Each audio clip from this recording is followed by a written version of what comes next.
Okay, so this podcast will be looking at how to put students in your classes. It's kind of handy, isn't it, to have classes with students in them.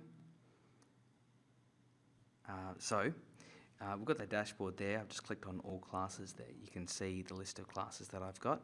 The one we just made was Year 7E English, so I'm going to click on that, and it should become readily apparent. Whoop, there's no assignments for them yet, and there's no students in there yet. Now, while you can actually enrol students individually in this, it's painful to do that. So the other option that you have there is you do individual there. You can upload a student list.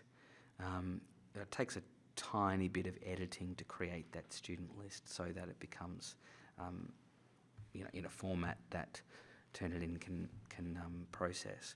But it's probably the least worst of your options. So Iris, and once it's done, you're done for the rest of the year, so it's not too bad. So I use Iris, and then I click on the attendance tab. So I've got my Year 7 boys class. This will bring up their attendance, albeit a little bit slowly. You'll notice down here, it's still rendering the last project, so it might take a while. In fact, last time I tried this, I was recording and it just carked it. So hopefully it doesn't this time.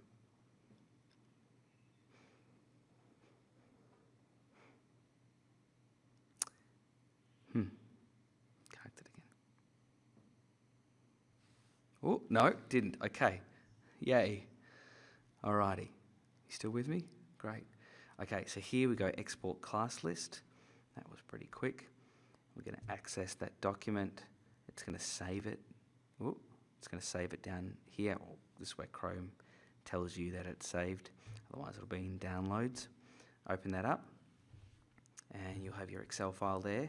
So of this, the useful information here is the surname, the first name, and then the email. I don't really need that stuff in between there. So I'm going to grab those parts of the table. I'm going to copy those, or you can right-click, copy. I'm going to open up Word. Now, if I post this into Word now, it'll give me a table. You'll notice that there's still cells in this table, but the table lines are invisible. So what I'm going to do is I'm just going to get rid of these 3 columns because that's all irrelevant material. Delete columns. I've got these 2 here. Now, Turnitin needs the first name before the last name, so I can do that by, see how the little arrow turns into a downward arrow there? I'm just going to click on that, so then it selects the whole column. I'm going to see that normal cursor there. I'm going to drag that, hold that down, drag it over here, and then it just swaps those 2 columns over. So that's great. Now I've got these names now, and I've got their first name, surname, and email address. Problem is I don't have it in the format. I still don't have it in the format that it wants. So I'm going to select all of that. Just Control A is what I usually use. Right click, copy that. Then I'm going to delete it. You can actually delete table. Oh, where are you? Delete table. Okay, I'm just going to delete then. Okay, so that's all deleted. Then I'm going to copy it. So I'm going to paste it back in. But instead of pasting a whole table, keep source formatting, I'm going to go along here to keep text only. So that'll paste in the text without actually pasting in the table along with it. So then I've got it in this format then. So I've got individual students on individual lines with a tab in between. You notice that there, a tab in between each of the different components, which is first name, surname, email. Now ideally, what I actually want here is a comma and a space in between each of these components, and this is the annoying part, which takes a little bit of time. So you kind of go in there, you replace each of the tabs with a comma and a space, and you go down the list. Whoop, like that. Thankfully, Here's one I've prepared earlier,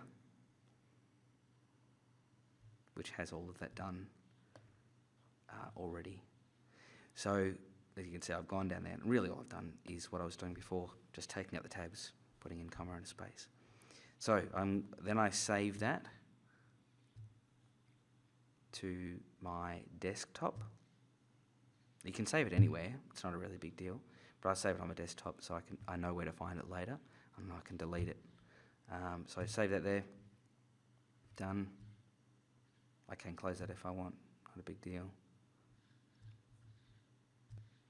Okay, so then I go back to Turnitin, and I'm entering the Students tab, so just in case you need to know, in Turnitin it'll start you on this page. It's called the Instructor Dashboard. You click on All Classes.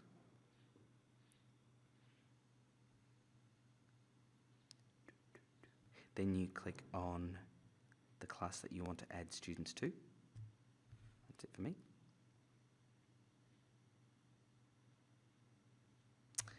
Then you click on the Students tab up here. It's a bit roundabout. I'm sure they'll improve it. It's not too bad, but it's a little bit roundabout.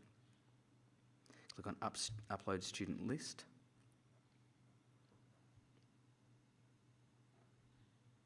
Choose File. Right, now I'm going to go to that file that I chose, that I created before, that Word doc. You can see all those instructions there. It's all kind of included there. I'm going to click Upload List. It's going to process that information, and it's going to create a little list there for me. So just double check. I mean, it should automatically have all my students. I'm just double checking they're all there. Probably. Yes, submit.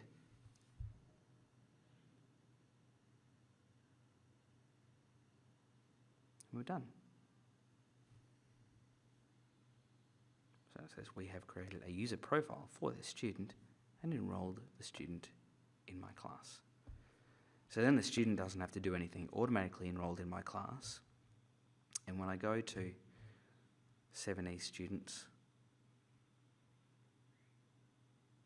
and once I've got an assignment there, it'll tell me who submitted the assignment, who hasn't submitted the assignment, when they submitted the assignment. Actually, I'll show you.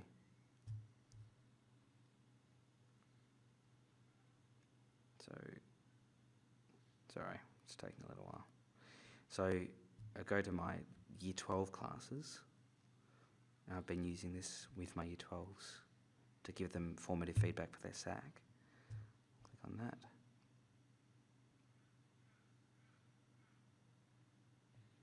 And here we've got, so there's three. They've given them room to put three practice context pieces in, and I can view any of those. View the one that looks the best, most uptake. And so then it has all this information. So they've given it their own title, doesn't really matter. It'll tell me what kind of similarity, in terms of what percentage of it is plagiarised. This is a bit naughty here. That's the grade that I've given it. Whether or not the student has seen it. It tells me whether the student's seen it. I can download the file itself, and obviously I can click on that submission from them, and then I can start to give feedback on that submission and generate some automatic feedback as well, which is pretty exciting for English teachers. I'll explain how to do that on future podcasts. So, yeah, that's how to add students to your class.